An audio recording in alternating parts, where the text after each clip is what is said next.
It's a major transport link which is used by over 350,000 people every year.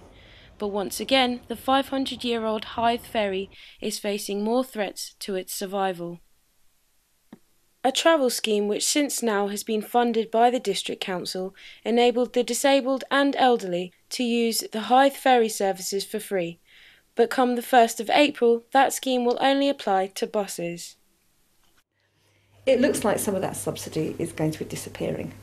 So it's very important that we try and get as many people to continue using the ferry as possible for it to really still be there, or get some kind of subsidy reintroduced.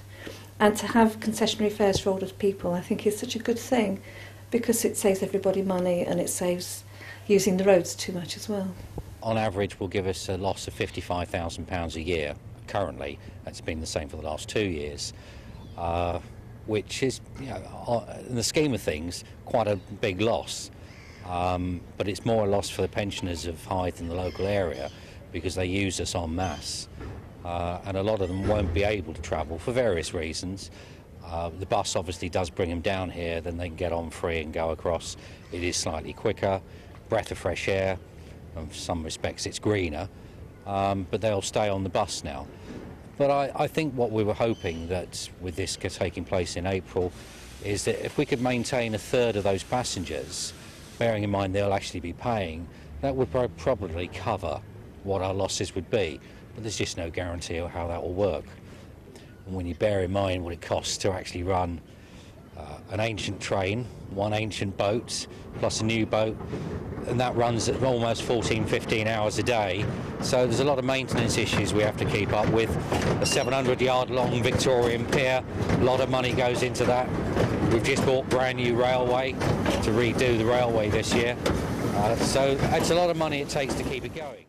Well, my point of view, because I work there in the restaurant in the marina, so that's usually where I get most of the customers. They are pensioners, so we're going to cut a lot of our business as well in the marina. Well, it's unfortunate for the older people, as they'll have to either choose between have to pay or go free on the bus.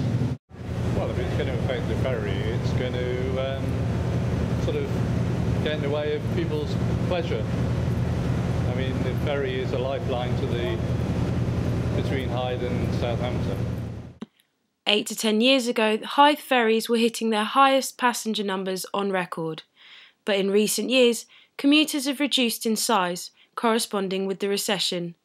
With the scheme due to end in April, it will be the tightest year ever for the ferries, as its survival hangs in the balance. This is Jessica Small reporting for Solent News.